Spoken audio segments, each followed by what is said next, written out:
Olá, boa tarde. Eu aqui de novo, professor Palomares, em mais uma live do projeto Eu, Você e o Direito. Hoje nós vamos tratar de um tema muito sensível, que é a dispensa de licitação em razão da Covid-19. Então, eu vou dividir hoje a minha tela com o professor Tiago Bittar. É professor catedrático aí da cadeira de Direito Administrativo lá da Unic Pantanal, a instituição do qual muito nos honra e do qual eu também faço parte, lecionando várias outras matérias. Aproveito também aqui para deixar à disposição de todas as lives que são realizadas aqui às quartas e quintas-feiras pelo projeto Eu, Você e o Direito. Elas ficam disponibilizadas depois dessa realização lá no IGTV e também no meu canal do YouTube, Professor Palomares. Então, se você puder deixar aquele like lá no canal do Professor Palomares no YouTube, poder se inscrever, ativar o sininho e ficar antenado com todas as novidades que a gente traz por aqui, eu vou ficar muito agradecido e você vai ajudar bastante aqui esse professor. Nós estamos aqui aguardando apenas, então, somente a entrada do professor Tiago Bittar, que vai nos abrilhantar aqui justamente com o seu vasto conhecimento na área de licitação, na área de direito público, né, em especial hoje com a temática dispensa de licitação em razão da Covid-19. Enquanto ele não chega aqui para nos abrilhantar, eu quero aqui desejar boas-vindas a todos que estão entrando, o Marcos Avalone, né, grande Marquinho, vulgo bonitão. A gente tem aqui Leopoldo, grande Leopoldo, também foi professor conosco na Unic Pantanal e depois ele foi agraciado, a família dele foi agraciada com a bênção de ter sua esposa ter passado na magistratura e ter ido tomar posse. Sentimos muito sua falta, meu amigo, mas é uma falta gostosa de se sentir em razão do sucesso da sua família aí, né? A gente tem aqui também a Thalita, a Aguiar, entre outros. Grande Tiagão já chegou.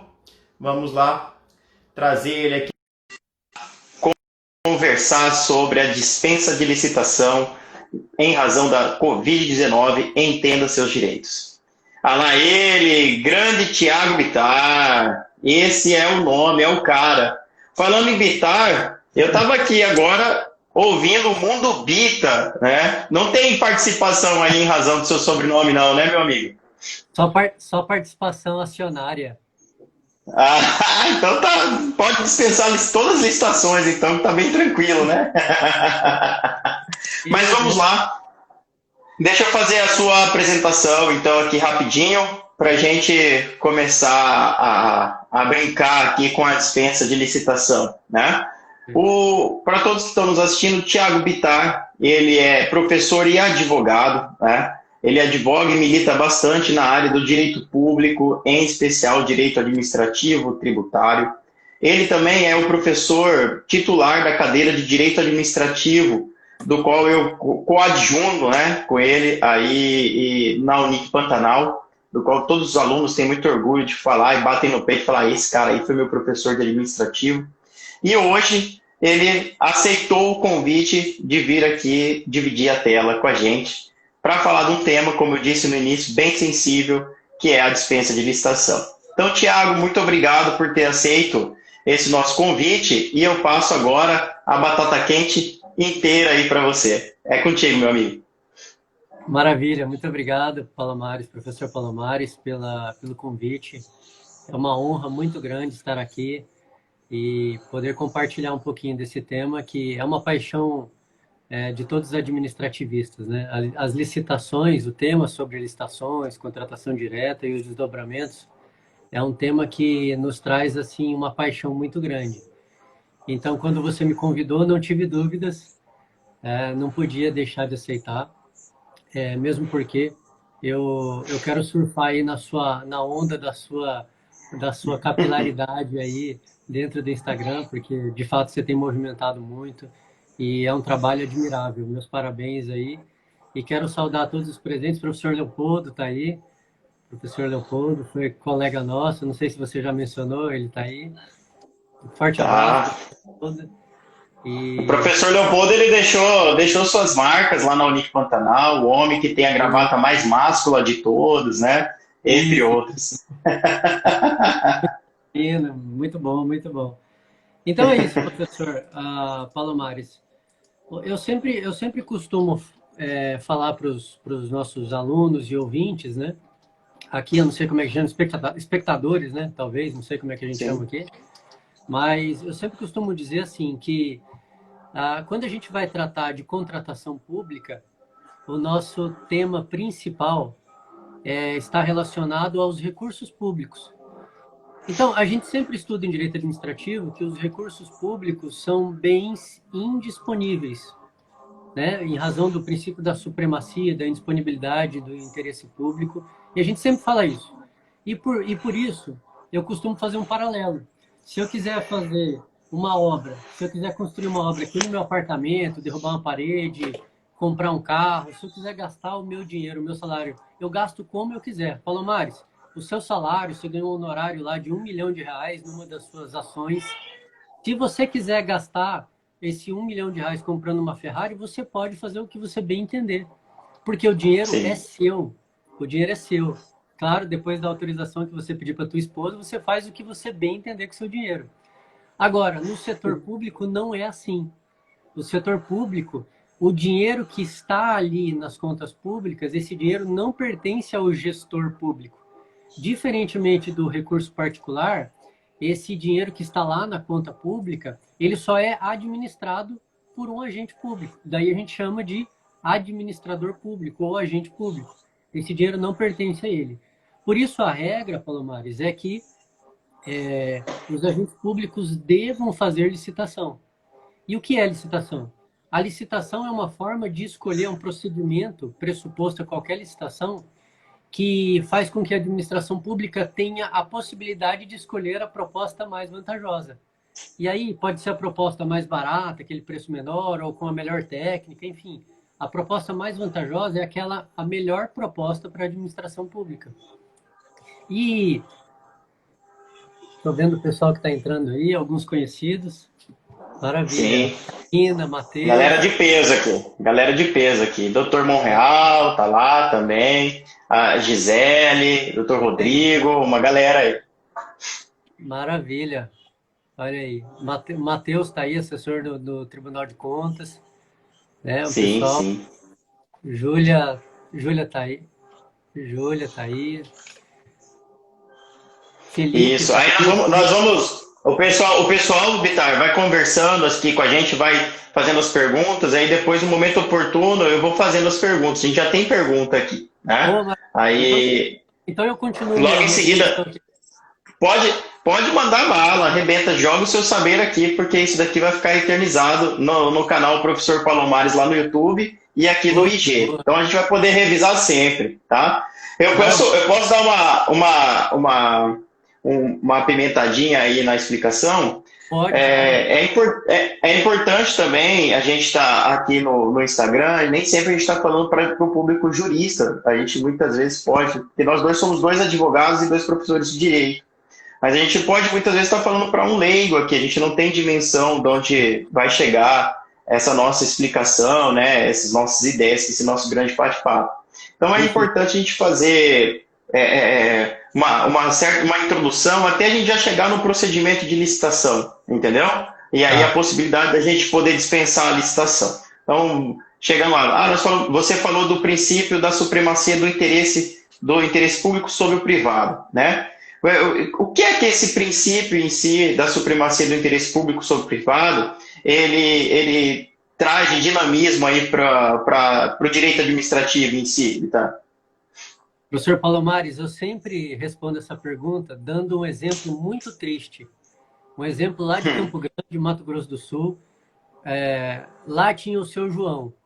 E o seu João, ele tinha uma casa maravilhosa, com palmeiras imperiais, uma casa que ele construiu ao longo da vida. Uma casa linda, uma mansão. Uma casa recuada, com um gramado lindo na frente, piscina, aquelas palmeiras imperiais na frente, coisa maravilhosa. Um belo dia, a prefeitura, personificada pelo prefeito municipal de Campo Grande, isso tem muitos anos, tem décadas isso, quando eu morava lá. Ele caminhando ali, naquela região, ele olhou para aquele imóvel e falou, puxa, isso daqui é de interesse público, porque nós precisamos passar uma via por aqui. Uma via, uma rua vai ter que passar por aqui. E o seu João entrou em desespero. O seu João falou, não, eu não vendo minha casa por preço algum. Essa casa que eu construí ao longo de 60 anos de muito trabalho, dedicação, suor do meu rosto.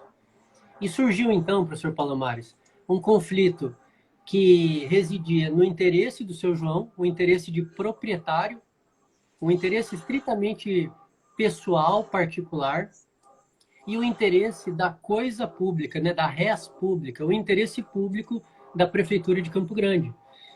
E nesse conflito de interesse, quem você acha que ganhou, Palomares? Obviamente que você sabe, né? Você é professor de administrativo. Surge o Instituto da Desapropriação. E o seu João triste. O seu João ficou sem saber como agir, mas infelizmente para ele, ele perdeu o imóvel. A desapropriação, ela evidencia muito a manifestação desse princípio da supremacia do interesse público sobre o interesse privado, porque toda vez que houver conflito entre o interesse particular, o interesse de uma pessoa, e o interesse coletivo da sociedade, de um grupo de pessoas manifestado ali na sociedade local, na comunidade, há de prevalecer sempre e sempre o interesse público. Por isso que toda vez que houver conflito, o interesse público vai se sagrar vitorioso. É esse dinamismo que esse princípio traz para as relações entre público e particular. Toda vez que... Maravilha. Maravilha, uma ótima explicação. Eu gosto de explicar bastante também a supremacia do interesse público sobre o privado na questão do poder de polícia, né? Como o que autoriza o próprio poder de polícia, que geralmente a gente tem aquela tríade, né? Que é fiscalizar, sancionar, né? E criar regras. Então, a gente tem essa tríade que é proveniente também do poder de polícia. Por isso que um órgão, exemplo, uma vigilância sanitária, ela pode ir lá no seu estabelecimento, se você for um restaurante, por exemplo, e estiver fora das regras administrativas, do bom convívio, vamos dizer assim, ela pode interceder, né, trazer aí a interdição, perdão, desse estabelecimento de forma cautelar, independentemente de provocação do Poder Judiciário. Tudo isso por quê? Porque está visando a supremacia do interesse público sobre o privado, em razão de você não estar atendendo às normas administrativas. Então, é bem legal mesmo. E é importante que a gente diga, que o pessoal que vai assistir daqui para frente tenha essa noção. Porque é justamente também este princípio, associado a todos os demais princípios, em especial o artigo 37 caput da Constituição Federal, dentre outros que estão na Lei 8666, né? A gente tem vários princípios que vão nortear e que vão servir de base hermenêutica, ou seja, de base interpretativa para o gestor público, para que ele não se equivoque e acabe se desviando, né, na questão da gestão da res pública, na gestão dos recursos públicos.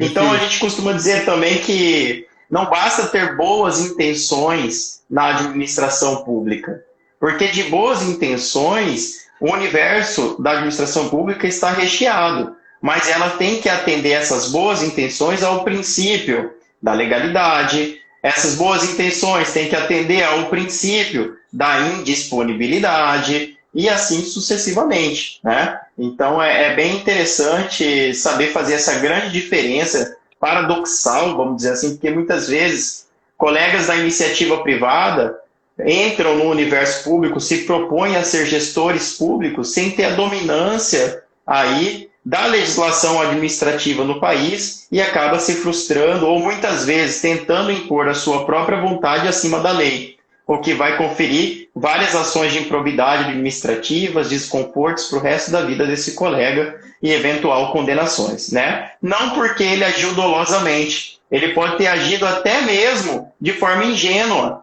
mas agiu contrário à lei, né? Para a gente não entrar muito na polêmica aqui dessa situação. Professor então vamos lá.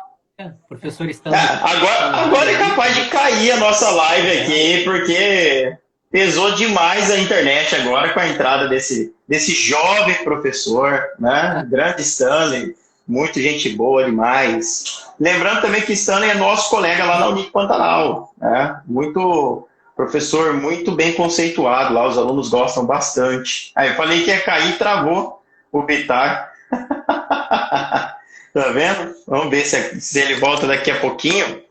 Aí, voltou. Falei que ia cair e você travou, tá vendo? É impressionante. Hein, Bitar? Vamos lá, então. Nós temos aqui essas noções gerais, então, do princípio da supremacia. Só para parar um pouquinho, para a gente terminar essa questão de princípio, o que você quis dizer ali para o pessoal entender o princípio da indisponibilidade? Tá me ouvindo, Bitar? Seu áudio está mudo, ficou mudo. Ficou mudo.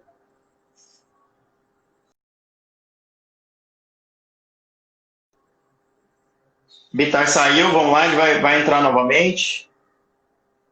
Vou esperar ele dar o ok aqui. Bom, a pergunta feita foi o que o professor Bitar ele quis dizer para nós sobre o princípio da indisponibilidade, né, dos bens públicos, porque aqui houve a classificação de que o dinheiro público é um bem público indisponível. Então, o que vem a ser essa indisponibilidade, para aí sim a gente poder trabalhar a licitação. Agora voltou, rapaz. Parece que está aqui dentro da minha casa. Pronto? Tudo ok? Ouvindo? Estou te ouvindo. Apenas a tela está um pouquinho travada, mas estou te ouvindo normal. Vamos ver se você vai voltar. Pronto? Ok, ok. Então, Bitar, tá pulando bastante, tá pulando bastante. Olha, é uma pena essa qualidade da nossa internet em tempos de pandemia, né? Eu sou professor de Direito Consumidor e realmente a falta da qualidade na prestação de serviço está demais. Mas vamos lá, Bitar. Vamos ver se a gente consegue. Eu estava falando aqui, princípio da indisponibilidade. Você consegue falar rapidamente aí para nós o que é, para a gente poder entrar nas licitações? Vai lá, tá me ouvindo? Com certeza, com certeza. Esse é um dos fundamentos. Gente, você me ouve? Eu tô te ouvindo, tô te ouvindo. Agora conectou legal. Caiu de novo, caiu de novo. Problemas técnicos que só acontecem ao vivo. Falei que o professor Stanley ia chegar de peso aqui, chegou, acabou com a internet geral aqui da galera. Stanley, ó, valeu. Lembrando também que o professor Stanley também vai dividir a tela aqui comigo nas próximas semanas. O professor que é o nosso coordenador adjunto, Fernando Lampier, também. Aí tem aqui o professor Leopoldo falando culpa das conveniência das agências reguladoras. A gente tem aqui outra pergunta também, já formulada, né, que é a questão, no caso de obras públicas, só é possível utilizar a contratação direta da Lei 13.979/20, quem pergunta é a Júlia, né, a gente vai responder essa pergunta também. Só esperando o Thiago ele conseguir dar um turbo lá na internet dele, para ele poder voltar aqui tranquilamente, para a gente poder responder todas as perguntas e outras. Esse é um tema bem, bem sensível e a gente vai tentar desmistificar para vocês aí. Aí, Vitar, voltou, agora tá 10. Agora eu pus no 4G, porque o Wi-Fi aqui, de repente... Eu tô nessa. Meu 4G, eu aumentei meu pacote para 50 GB para conseguir dar conta aí das lives que eu me propus a fazer nesse tempo de pandemia. Bora lá. Então, olha só, a pergunta é, o que é o princípio da indisponibilidade, para a gente começar a falar logo de licitação? Tá. O princípio da indisponibilidade é um dos princípios reitores da administração pública. Quem fala isso é o Celso Antônio Bandeira de Mello, no grande... Ele fala que o BIPé, sobre o qual repousa toda a estrutura da administração pública, é aquele que a gente falou, a supremacia do interesse público sobre o interesse privado. No caso de conflito entre os interesses, há de prevalecer o interesse público e, agora, o princípio da indisponibilidade do interesse público. Porque o gestor da coisa pública não é titular do direito, é administrador desse direito. E, portanto, esse direito é indisponível. Ele não pode renunciar e abrir mão daquilo que não lhe pertence. Ele não tem relação de domínio em relação aos bens e aos interesses que ele administra. Ele é mero administrador. Por isso ele não pode dispor daquilo que não lhe pertence. Assim como você podemos, é o que eu estava falando no começo, sobre o nosso salário. Você pode dispor do princípio da autonomia da vontade lá no direito civil, ele te garante gastar o dinheiro como você bem quiser, contratualizar da forma como você quiser, né? Se você quiser vender o seu carro, ainda que fazendo um mau negócio, você pode fazer. Agora, o gestor da coisa pública nunca pode fazer não são dele. Esses recursos Sim. são da sociedade para...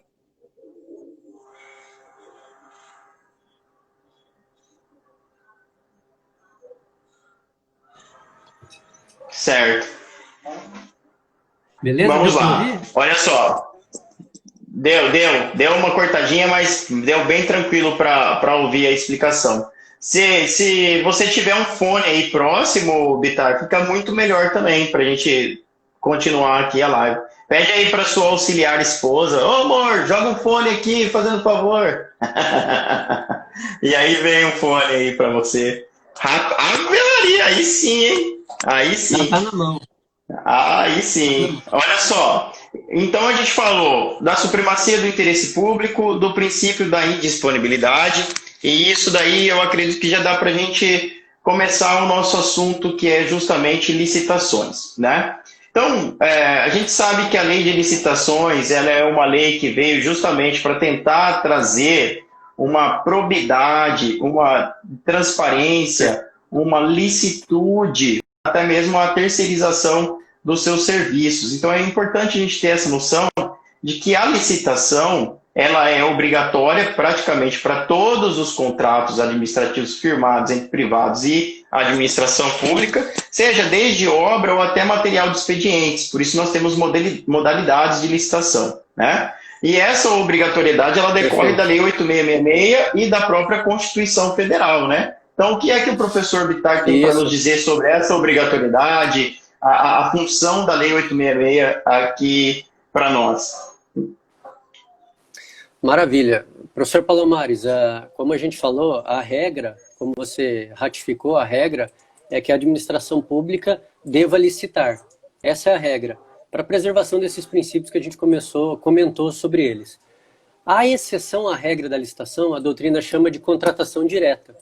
E existem 3 hipóteses de contratação direta, na Lei 8666 e nas outras leis, né? Na lei das empresas estatais, e nas outras leis que abordam o tema de licitações, mas especialmente na 8666, que a doutrina chama essa contratação direta de contratação sem licitação. Por isso que a contratação é direta, não tem o acidente licitatório entre a vontade de contratar e a contratação.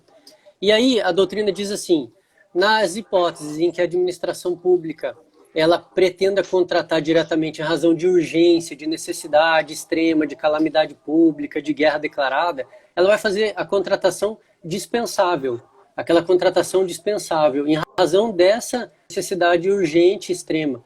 O exemplo que eu trago agora foi desse ciclone que surgiu ali em Santa Catarina, né? Então, uma urgência, uma necessidade, uma calamidade pública que vai demandar contratações muito rápidas, que são incompatíveis, portanto, com o procedimento licitatório, que às vezes é muito moroso, muito demorado, né?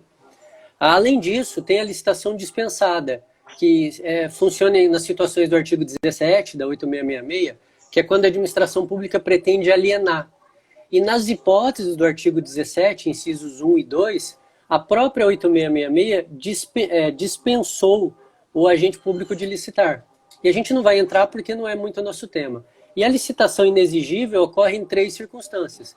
Quando há um fornecedor exclusivo, né, quando não há outro. Imagine agora que um laboratório desenvolva a vacina do coronavírus, Palomares.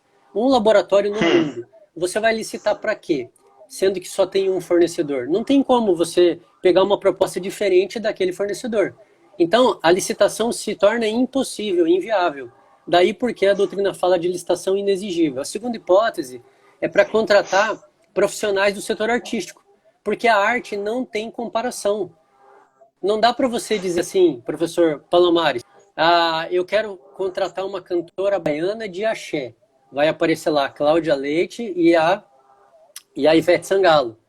Né? Não tem como você comparar a arte das duas. Você vai botar numa licitação no edital que é frio, objetivo. Quem é melhor das duas? Não tem comparação. Embora, se você tiver bom senso, você vai dizer que a Ivete Sangalo canta melhor. Mas, para fins de comparação... Tomara que não chegue esse vídeo, não chegue esse vídeo até a Cláudia Leite. Mas ela tem potencial. Ela vai chegar um dia no Boa, muito boa. E a terceira hipótese é para profissionais que prestam serviço técnico especializado lá do artigo 13 da mesma lei 8666, de forma singular e com notória especialização. Eu sempre dei o exemplo do agora falecido, do Oscar Niemeyer. Qual arquiteto no Brasil se comparava ao Oscar Niemeyer? Ninguém, porque ele tinha um currículo maravilhoso, ele construiu Brasília, ele era discípulo de Le Corbusier, um grande arquiteto. Então, em alguns profissionais, pelo histórico, aquela ideia, né? A tua bagagem, a tua fama, o teu currículo te precede. Esses profissionais eram incomparáveis, porque o serviço deles era singular. É isso que o artigo 25 da 8666 de 93 fala. Todas essas hipóteses, Palomares, elas formam o que a doutrina chama de contratação direta. Acontece que, neste ano, em razão da pandemia do coronavírus,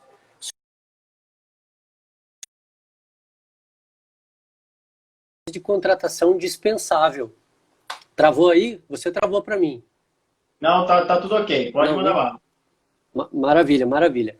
E essa lei, que é a Lei 13.979 de 2020, ela disse que a licitação seria dispensável para a aquisição de bens, serviços, inclusive serviços de engenharia e insumos adquiridos para o enfrentamento da pandemia do coronavírus aqui no Brasil, da chamada emergência de saúde decorrente do Covid-19.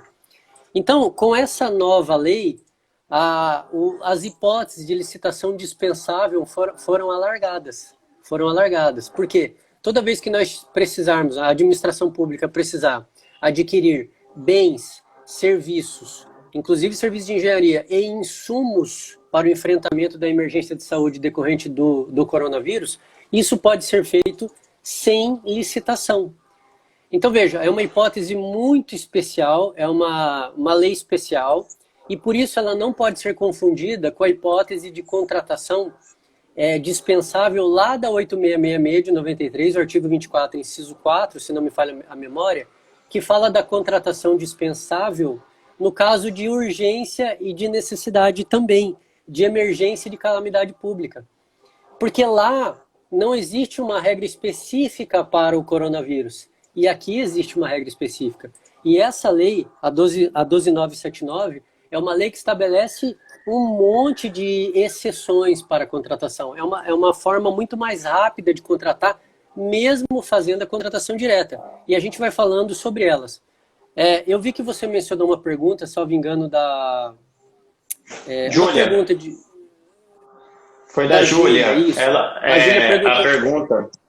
No caso de obras públicas, só é possível utilizar a contratação direta da Lei 13.979/20? Essa foi a pergunta dela. Isso. Essa pergunta é espetacular. Por quê? A Júlia prestou atenção numa coisa aqui. No artigo 4º dessa lei, 12.979, não diz nada sobre execução de obra pública no período da quarentena, no período da pandemia do coronavírus. Porque o artigo 4º fala assim: é dispensável licitação para aquisição de bens, serviços de engenharia, bens, serviços de engenharia e insumos para enfrentamento da pandemia do coronavírus. Serviço de engenharia não é considerado obra pública pela doutrina. E aí ficou aquela discussão. Serviço de engenharia pode ser, por exemplo, uma reforma, pode ser um projeto arquitetônico, um projeto de engenharia, mas obra pública tem um nome em iuris próprio. A execução de obra pública não se confunde com o serviço de engenharia. Isso é pacífico na doutrina administrativa. E aí, os doutrinadores, a gente não tem livro, a gente não tem jurisprudência, a gente não tem quase nada. Mas os poucos artigos que eu encontrei na internet sobre isso ficam divididos. Porque alguns dizem assim: Palomares, é necessário que a administração pública venha a edificar hospitais no regime de urgência. E aí, não pode ser pela 12979, com um regime muito mais brando e muito mais célere de contratação direta, tem que ir lá no 24, inciso 4, que é mais demorado, lá da 8666. E aí, a doutrina, que a meu ver é a mais sensata, fala que, a despeito de não existir a previsão no artigo 4º, por uma interpretação ampliativa, pela mens legis, quando o legislador criou essa lei, é possível sim estabelecer-se a contratação direta para a obra pública. Para a obra pública. Por quê? Porque a ideia é preservar a população e a saúde da população. E se tiver que construir um hospital público, uma UPA, então a gente pode sim entender, e não é pacífico, a jurisprudência não se manifestou sobre isso, os tribunais não se manifestaram, claro, é coisa nova, é uma lei desse ano. Não deu tempo, não deu tempo ainda. Mas só recordando que tem doutrinadores que entendem que, diante da omissão da lei, não seria possível. E a gente está já num espectro de pós-positivismo jurídico, né, Palomares? A gente tem que começar a interpretar as coisas de acordo com a lógica jurídica que fundamentou a criação dessa legislação. Então, se a lógica era combater a emergência de saúde pública em decorrência do coronavírus, vamos incluir obra pública também. Vamos incluir obra pública também. Porque senão você acaba esvaziando a própria legislação, né? Ela vai perder a razão de ser. Então é importante fazer essa menção, sim, aí a questão do pós-positivismo para fim da interpretação hermenêutica das regras de direito administrativo, porque quando a gente passa lá o princípio da legalidade, na realidade, do princípio da legalidade vão surgir também os atos administrativos, né? E aí essa questão da contratação, ela é um ato administrativo complexo. Essa contratação, que mesmo que ela seja direta, eu costumo dizer em sala de aula a questão da evolução do pensamento jurídico nesse sentido, de utilizar a teoria de Cláudio do Pasquier, de Jeremias Beta e do próprio Kelsey, com o positivismo dele puro, né? Então a gente fala que nós estamos na terceira geração. Primeiro nós temos a teoria do mínimo ético, em que direito e a ética não tinha como ser dissociado para fins de validade de ato administrativo, mas isso daí foi superado por Kelsey, porque ele nos ensinou que direito e moral podem ser construídos em esferas diferentes. Então eu posso ter uma construção jurídica totalmente diferente dos preceitos moral, porém, só que hoje em dia isso não é mais aceitável, tanto é que Kelsen foi próprio refém da sua própria teoria.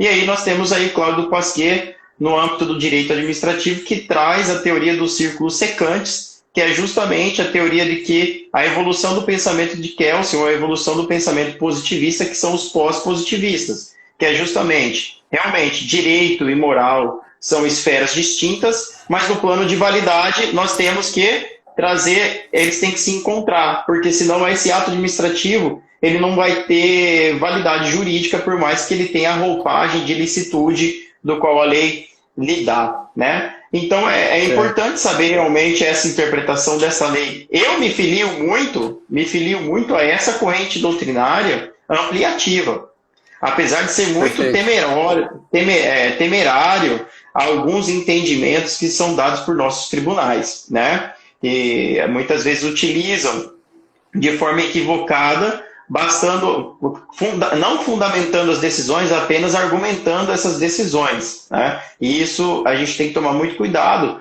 porque no momento da aplicação da lei, no momento da interpretação dessa lei, a linha é muito tênue entre a tecnicidade e o arbítrio, né? Então a gente tem que tomar muito cuidado quanto a isso daí no pós-positivismo. Mas vai lá, joga a bola para você novamente. Professor Silvio Soares na área, grande abraço. Ele é sempre gentil com suas palavras, né? Sempre, sempre. Interessante notar, Palomares, que essa lei, assim como a pandemia do coronavírus, é uma lei temporária. A gente imagina que daqui a pouco, se Deus abençoar e se tudo der certo, essa pandemia vai acabar. Então, essa lei 12979, que garante a dispensa de licitação para a aquisição de bens e serviços de engenharia e também insumos para o combate ao coronavírus, seja uma lei que vai durar mais alguns meses apenas. né? Porque até mesmo a lei ela tem o cuidado de dizer que esses contratos eles devem ser firmados segundo as disposições dessa lei, os contratos firmados de acordo com o procedimento dessa lei, eles devem ser firmados pelo prazo de 6 meses, importante isso, de 6 meses, e ele vai sendo prorrogado sucessivamente enquanto houver necessidade de combate à pandemia do coronavírus. Então, na pior das hipóteses, se a vacina sair no final do ano que vem, Deus nos livre disso. Então, os contratos firmados agora eles vão ser prorrogados 2, 3 vezes, né? Então, a ideia da lei, do legislador, é criar uma lei excepcional, temporária, uma lei que vai deixar de produzir seus efeitos tão logo acabe a pandemia do coronavírus. Agora, tem um assunto importante, professor Palomares, que eu queria trazer aqui para a gente debater também, e eu quero ouvir também o que você tem a dizer sobre isso, é que...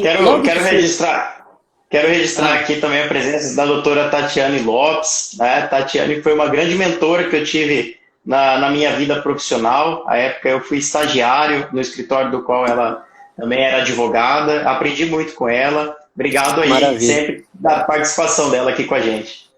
Vai Maravilha. lá, tá? Então, Palomares, sobre esse tema que a gente está abordando, o governo federal, a gente está falando de uma lei nacional, tá? Não é uma lei simplesmente federal. É uma lei nacional porque a União, lá o Congresso Nacional, quando exerceu a sua competência legislativa, ele fez uma lei para valer para todos os entes federados, tanto para a União como para os estados membros, Distrito Federal e municípios. Então, eu vi alguns municípios copiando a lei e aprovando em suas câmaras próprias, de vereador, sem necessidade alguma. Por quê? Porque é uma lei nacional. Aliás, corriqueiro isso, né? Corriqueiro, né? Banal demais.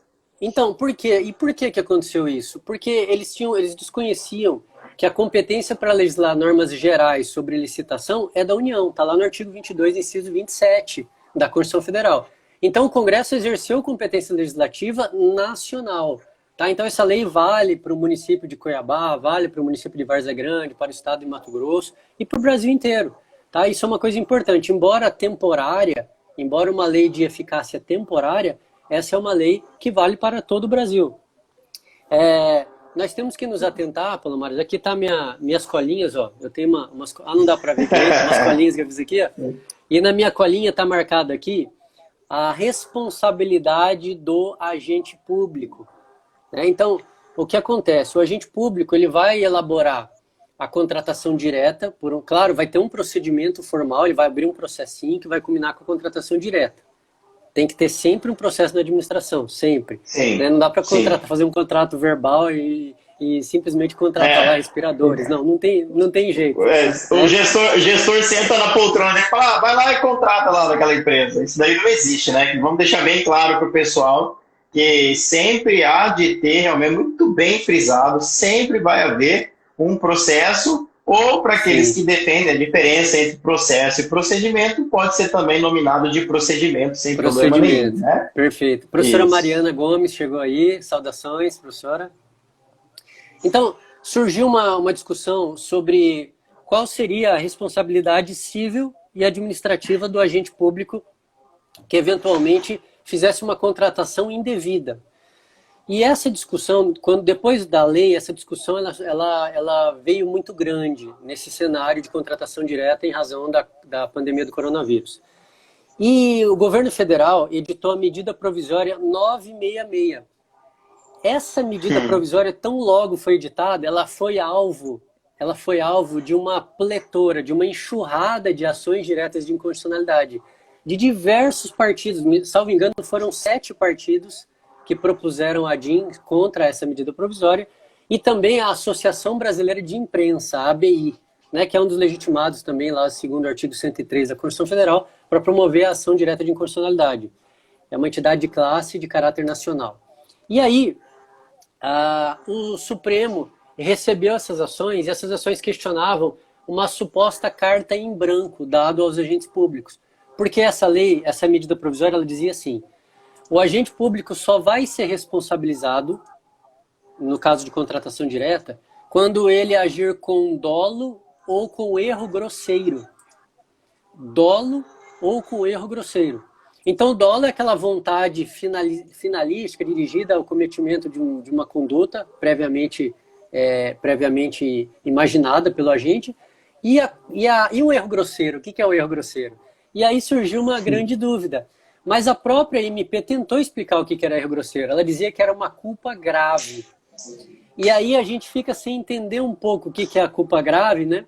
Embora a própria lei de introdução às normas do direito brasileiro, ela estabeleça, o regulamento dela, melhor dizendo, que é o decreto 9.830 de 2019, é recente, ele explica que a culpa grave, que é essa que a gente está falando do erro grosseiro, é aquela negligência, imperícia e imprudência agravada.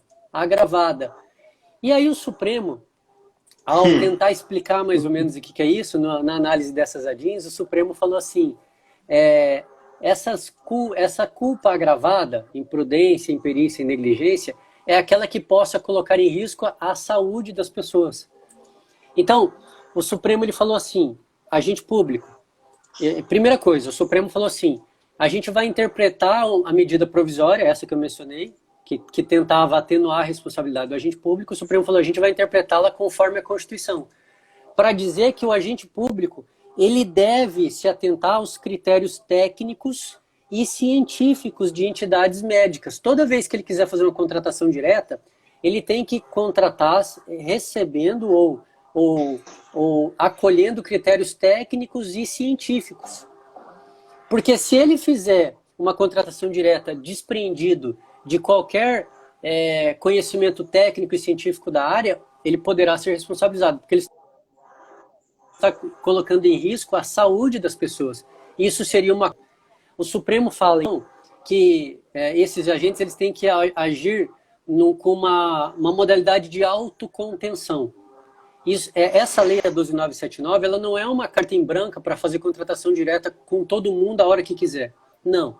Tem que, então, observar critérios técnicos, critérios científicos, estudos na área, para verificar se essa contratação direta ela é útil de uma perspectiva científica.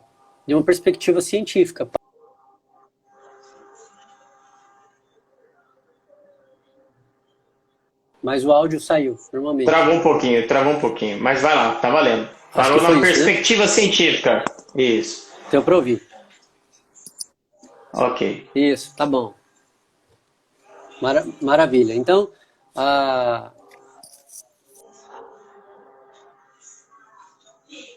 travamos de novo.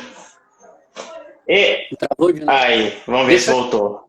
Agora voltou. Tá meu Wi-Fi aqui. Tá travado aí. Liguei meu Wi-Fi de novo. Vamos ver se... Agora voltou. Voltou? Liguei meu Wi-Fi de novo. Professor Leopoldo, com a perspicácia que lhe é peculiar, ele falou assim, isso é culpa das agregadoras de telecomunicações. Eu vi essa aí. Ele provavelmente estava se referindo à teoria da captura, né? Então, o professor Leopoldo é muito perspicaz dos caras dele, né? Mas, enfim... Ele sempre tá além do tempo, né? Ele sempre tem a visão do futuro, né? Ele consegue adiantar o futuro para todo mundo aqui. É muito bom. Geralmente, quando a gente senta numa roda de bate-papo que tenha o professor Leopoldo junto, seja um bate-papo virtual ou presencial, a gente sempre se surpreende, né? Porque as ideias dele sempre estão além, sempre provocam reflexões no grupo que ele se encontra, né? Ele é realmente uma pessoa de uma característica ímpar, né? Ímpar. Mas vamos lá, Vitar. Voltando, a gente estava falando aí da questão da responsabilidade, né? O que a gente também pode deixar bem claro para a galera que está nos assistindo é que, independente de existir essa lei específica ou até mesmo a questão da própria lei de licitações ou outra legislação esparsa que possa vir aí no futuro, nada está acima da Constituição Federal. Nada. Simplesmente nada. Sim. Então, a Constituição Federal, no artigo 37, parágrafo 6º, ela diz o quê? Ela diz que o Estado irá responder objetivamente por eventuais perdas e danos que causar a terceiros no exercício da sua função, ou seja, na administração pública, e que ao agente público, na via regressiva, comprovada a culpa dele, ele será responsabilizado pelo Estado. Então, ele vai ressarcir os cofres públicos. Essa é a regra constitucional. O resto é resto, que ficam inventando e colocando entre linhas em legislações e movimentando o Congresso desnecessariamente. Entendeu? Eu faço essa crítica porque a regra ela é extremamente clara na Constituição Federal quanto à responsabilidade administrativa do Estado e do próprio agente público, né, que está no exercício ali da sua função, executando as suas tarefas administrativas. Além dessa situação, a gente tem uma situação peculiar que a jurisprudência tem criado no país, que é a questão da responsabilidade da administração pública por atos omissivos, em que há necessidade da comprovação da culpa da própria administração. Isso beira a insanidade, né, Bitar? Mas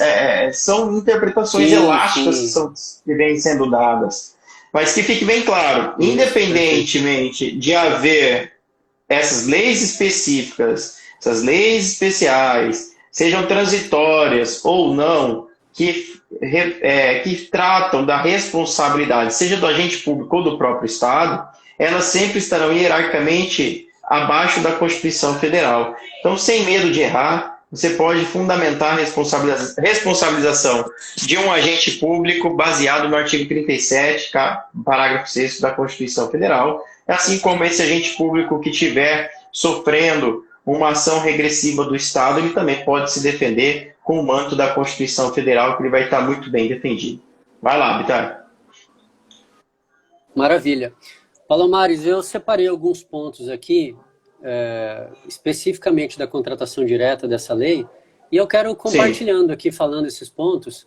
Se travar, você fica à vontade de me interromper aí, tá? Ok. Mas o primeiro deles, que é um ponto que chama atenção, é que no caso de contratação direta à luz da Lei 12.979, que é a lei de combate à pandemia do coronavírus, é possível a administração pública adquirir bens usados. Não precisa ser necessariamente bens novos. Imagine agora, Palomares, que a situação lá em Manaus está resolvida, não precisa de tantos respiradores, já tem respiradores ociosos, tá? Isso acontecendo em São Paulo, mas aqui em Cuiabá a situação está gravíssima. Então seria possível, em tese, a aquisição de respiradores utilizados, caso uma empresa de lá queira vender para a administração aqui. Tá? Então, não necessariamente, exclusivamente bens novos, tá? Desde que haja ali a garantia de funcionabilidade pelo fornecedor. Tá? Então, esse é um primeiro ponto que chama muita atenção, porque é um ponto inovador na legislação quanto à contratação pela administração pública, né? O segundo ponto, que eu acho que é interessante, é que essa lei 12.979, ela estabelece uma presunção, aliás, várias presunções, 4 presunções legais para a contratação no combate à pandemia do coronavírus. A primeira... Travou de novo. Travou a hora que você ia falar então, a primeira. Emergência. A primeira delas, a primeira presunção legal isso. É que... Vai, voltou. Beleza, agora pode ir. Então, vou repetir. Primeira. Tá, vou repetir. A primeira presunção legal é que está ocorrendo uma situação de emergência. Né? Aquele grande aforismo jurídico, fatos notórios dispensam prova, né? Então, está ocorrendo uma situação de emergência. Sim. Esse é o primeiro ponto que a lei presume como ocorrente. De fato, está ocorrendo. O segundo ponto é que é necessário um atendimento imediato dessa situação. Não é possível esperar o prazo de uma licitação, então tem que resolver apagar o fogo agora que é possível contê-lo. Nesse sentido, vamos resolver imediatamente. O terceiro, que está havendo, de fato, risco de segurança à vida das pessoas, ou equipamentos e bens da administração, ou particulares. E, por fim, que está havendo uma contratação limitada ao necessário. Uma contratação direta, limitada ao necessário. A administração pública, presumivelmente, não está contratando mais do que ela deveria. Só lembrando, Palomares, que essa presunção é o que a doutrina chama de presunção relativa. Presunção iuris tantum, aquela que é quebrada mediante produção de prova em contrário, em sentido contrário. Tá? Então, essa segunda observação da lei que eu achei muito importante, esses 4 pontos não precisam necessariamente ser motivados, mas se você que está me ouvindo é um servidor público, eu sugiro que você faça a motivação e que você explique esses pontos, mesmo que a lei os presumiu existentes. Eu sugiro que você ainda assim faça para você se precaver, como servidor público. Sim. Tá? O princípio da precaução, né, da administração pública também pode ser, vamos dizer assim, exercido pelo próprio gestor público, né, pelo próprio agente, para ele também se precaver eventuais represálias, aí, ou eventuais investigações ou processos que podem ser abertos em face dele, né, para ele justificar. Se ele já tem a prova pré-constituída, se ele já tem tudo motivado de forma transparente, ele não tem por que se preocupar. Maravilha. O outro, professor Palomares, que eu destaquei aqui para nós abordarmos é o ponto do termo de referência e do projeto básico simplificado. Tá? Então, o que significa isso? Significa que, diferentemente das contratações diretas gerais, o projeto básico e o termo de referência, ele pode ser simplificado, e eu quero trazer, aqui tem várias coisas, a declaração do objeto é simplificada, a fundamentação da contratação é simplificada, a descrição resumida da solução apresentada, os requisitos de contratação e os critérios de medição e pagamento, etc. Mas esses não são tão importantes. O que é mais importante é o chamado orçamento estimativo. O que é o orçamento estimativo? É aquela pesquisa em campo, em loco, que a administração pública tem que fazer, que fica ali guardado com ela, para ela ver se o preço que os licitantes estão oferecendo, ou estavam oferecendo, ou o preço que está sendo contratado diretamente, condiz com a realidade. Então, a administração pública, em circunstâncias normais, ela precisa fazer uma pesquisa de preço diretamente em campo, em loco. Então, faz cotação, faz verificação na internet, pesquisa, manda e-mail solicitando orçamento. E essa lei 12979, ela fala que o orçamento estimativo ele é simplificado e basta que o agente público escolha uma das 5 opções que a lei trouxe. Basta você acessar o portal de compras do governo federal, se você encontrou o precinho lá, está resolvido, já fez o orçamento. Ou você busca uma pesquisa em mídia especializada, vai num site específico, por exemplo, sítios eletrônicos especializados ou de domínio público que contenham preços, por exemplo, ata de registro de preço, contratações similares, se a administração pública já fez uma contratação em pouco tempo de objeto similar ou assemelhado, já está resolvido. E pesquisa direta com potenciais fornecedores, manda um e-mail para um potencial fornecedor. Tá? Então, veja, simplificou demais, ficou muito mais rápida a contratação direta no quesito orçamento estimativo. Tá? O outro ponto que eu acho que é fundamental a gente falar, a gente tem mais poucos minutos aqui, não, mas acho que dá tempo. Deve ter mais uns 7 minutos aí, 7, 8 minutos. Tá. Não, mas aqui acho que a gente consegue dar uma acelerada e resolver. Em casos extremos, uma limitação de mercado, uma situação muito urgente, quando há risco de saúde aos administrados, a administração pública pode, inclusive, dispensar o orçamento estimativo. Então tem que justificar, motivar por que está dispensando. Veja como essa lei ela quer facilitar a contratação. Palomares, a lei fez de tudo para tentar preservar vidas. Nesse momento de dificuldade, de calamidade pública, né, em razão da saúde pública. Inclusive, existe uma menção aqui no parágrafo 3º que fala que os preços obtidos no orçamento estimativo eles não impedem compra valores superiores àqueles que a administração encontrou. Então, se a administração fez o orçamento e a pílula da cloroquina custava R$5, mas quando ela foi contratar, o contratado falou, não, eu só vendo por 10, isso não impede a contratação, tá? Porque o artigo 4, letra E, parágrafo 3º, garante que mesmo que o valor esteja superior àquele que a administração pública orçou, isso não impede a contratação. A gente está falando de vidas, né? A gente está falando de saúde pública. Então, esse é um ponto muito importante. É um ponto... E as coisas... vai comprar uma caixa de cloroquina, vai comprar uma caixa de vermectina hoje. Ontem era um preço. Hoje já está, quem sabe, o dobro do que era ontem. Né? As coisas estão super inflacionadas. Pela lei da Isso é oferta, horrível, né? Isso é horrível. O direito econômico, ele muitas vezes ele não é justo, né? Porque entre economia e justiça existe um abismo de diferença.